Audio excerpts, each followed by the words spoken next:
أعوذ بالله من الشيطان الرجيم. بسم الله الرحمن الرحيم. جعل الله الكعبة البيت الحرام قياما للناس والشهر الحرام والهدي والقلائد ذلك لتعلموا أن الله يعلم ما في السماوات وما في الأرض وأن الله بكل شيء عليم. اعلموا أن الله شديد العقاب وأن الله غفور رحيم. ما على الرسول إلا البلاغ والله يعلم ما تبدون وما تكتمون. قل لا يستوي الخبيث والطيب ولو أعجبك كثرة الخبيث فاتقوا الله يا أولي الألباب لعلكم تفلحون. یہ سورہ مائدہ کی آیتیں ہیں، آیت نمبر 97 سے لے کر آیت نمبر 100 تک اس وقت تلاوت کی گئی ہیں۔ ان کا ترجمہ یہ ہے، اللہ نے کعبے کو جو بڑی حرمت والا گھر ہے لوگوں کے لیے قیام امن کا ذریعہ بنا دیا ہے۔ نیز حرمت والے مہینے نذرانے کے جانوروں اور ان کے گلے میں پڑے ہوئے پٹوں کو بھی امن کا ذریعہ بنایا ہے۔ یہ سب اس لیے تاکہ تمہیں معلوم ہو کہ آسمانوں اور زمین میں جو کچھ ہے اللہ اسے خوب جانتا ہے اور اللہ ہر بات سے پوری طرح باخبر ہے۔ یہ بات بھی جان رکھو کہ اللہ عذاب دینے میں سخت ہے، اور یہ بھی کہ اللہ بہت بخشنے والا بڑا مہربان ہے۔ رسول پر سوائے تبلیغ کرنے کے کوئی اور ذمہ داری نہیں ہے، اور جو کچھ تم کھلے بندوں کرتے ہو اور جو کچھ چھپاتے ہو اللہ ان سب باتوں کو جانتا ہے۔ اے پیغمبر، لوگوں سے کہہ دو کہ ناپاک اور پاکیزہ چیزیں برابر نہیں ہوتی، چاہے تمہیں ناپاک چیزوں کی کثرت اچھی لگتی ہو۔ لہذا اے عقل والو، اللہ سے ڈرتے رہو تاکہ تمہیں فلاح حاصل ہو۔ ان آیات سے پہلے حالت احرام میں شکار کا حکم بیان فرمایا گیا تھا کہ حالت احرام میں شکار منع ہے، خشکی کا شکار منع ہے، البتہ سمندر کا یا پانی کے جانوروں کا شکار جائز ہے۔ اب اسی مناسبت سے اللہ تبارک و تعالی نے آگے کعبہ شریف کی حرمت کا خاص ذکر فرمایا ہے، اور گویا دوسری طرف یہ بتلانا منظور ہے کہ یہ جو حالت احرام کے اندر ہم نے تمہیں شکار سے منع کیا ہے یا حدود حرم میں شکار سے منع کیا ہے، یہ در حقیقت کعبے کی عظمت کی وجہ سے ہے کہ اللہ تبارک و تعالی نے اس کعبے کو بیت اللہ قرار دے کر اس کو ایک حرمت عطا کی ہے، اور اس حرمت کی وجہ سے جو لوگ اس کعبے کی نیت سے احرام باندھ کر آ رہے ہوں ان کی ایک عظمت ہے، اور دوسری طرف جو حدود حرم کے اندر یا حالت احرام میں جانور تمہارے سامنے آئیں تو ان کا شکار جو منع کیا گیا ہے اس سب کا سبب بیت اللہ کی حرمت ہے۔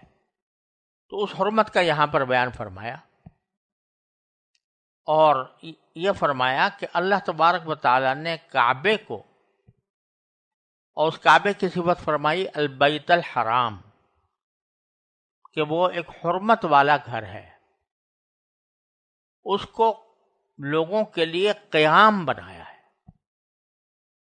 قیام کے لفظی معنی کھڑے ہونے کے ہوتے ہیں، اور جس چیز کا وجود دوسرے پر موقوف ہو اس کو بھی قیام کہا جاتا ہے۔ تو قیام للناس کے دو معنی ہیں، ایک معنی تو یہ ہے کہ اللہ تبارک و تعالی نے اس کو امن قائم کرنے کا ذریعہ بنایا ہے۔ کعبہ شریف کی حرمت کی وجہ سے یہ بات ممنوع ہے کہ کعبے کی حدود میں یا حدود حرم میں کسی کو قتل کیا جائے، کسی کی جان پر، کسی مال پر، کسی کا حملہ کیا جائے، اور یہ بھی ناجائز ہے کہ وہاں پر رہتے ہوئے کوئی شکار مارا جائے۔ تو اس کو قیام امن کا ذریعہ بنایا ہے۔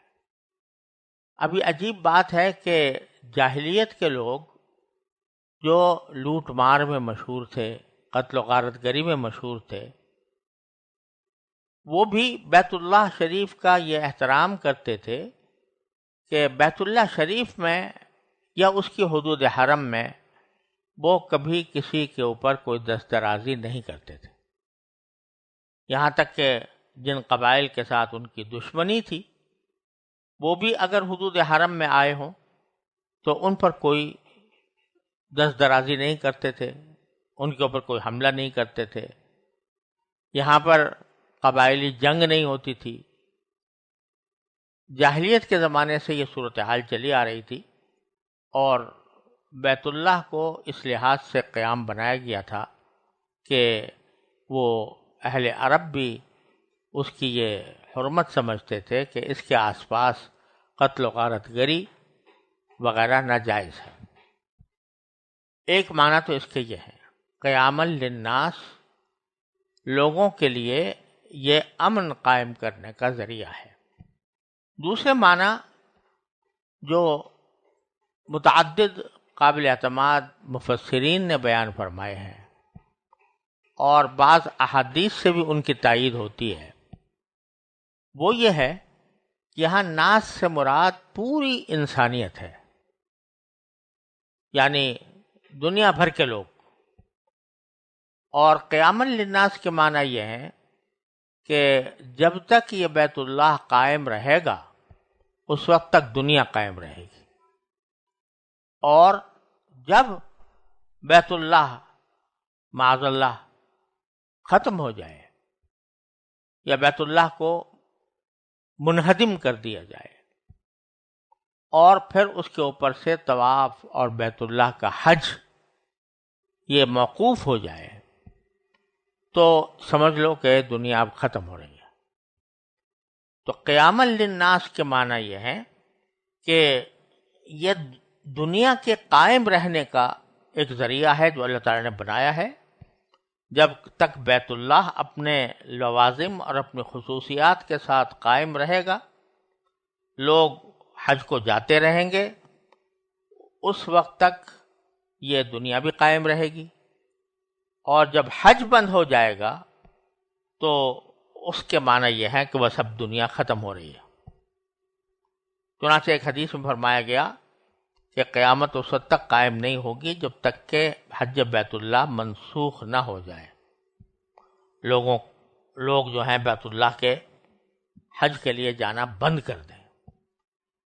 بلکہ ایک روایت میں تو حضرت عطا سے یہ منقول ہے، حضرت عطا ابن ابی رباح، کہ وہ یہ فرماتے ہیں کہ اسی آیت کی تفسیر کرتے ہوئے کہ اگر ایک مرتبہ بھی دنیا میں حج موقوف ہوا تو بس یہ دنیا کے خاتمے کا وقت ہوگا، یہ دنیا کے خاتمے کی علامت ہوگی۔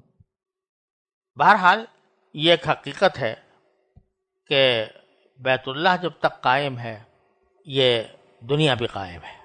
اپنے قد سے جو کھڑا ہوں تو کرم ہے تیرا، مجھ کو گرنے نہیں دیتا ہے سہارا تیرا۔ تو یہ صورتحال بیت اللہ کی ہے۔ تو اللہ تعالیٰ فرماتے ہیں کہ اللہ نے کعبے کو، جو بڑی حرمت والا گھر ہے، جعل اللہ الکعبۃ البیت الحرام قیاما للناس، اس کو لوگوں کے لیے قائم رہنے کا ذریعہ بنایا ہے، یعنی قیام امن کا ذریعہ بنایا۔ قیام امن اس معنی میں بھی کہ وہاں پر کوئی جنگ نہیں ہوتی، کوئی کسی کو مارتا نہیں، کوئی شکار بھی نہیں مارتا، اور اس لحاظ سے بھی کہ دنیا کا امن اس کی بدولت قائم ہے، جب وہ ختم ہوگا والعیاذ باللہ یا اس کا حج موقوف ہوگا تو دنیا کا نظام بھی درہم برہم ہو جائے گا۔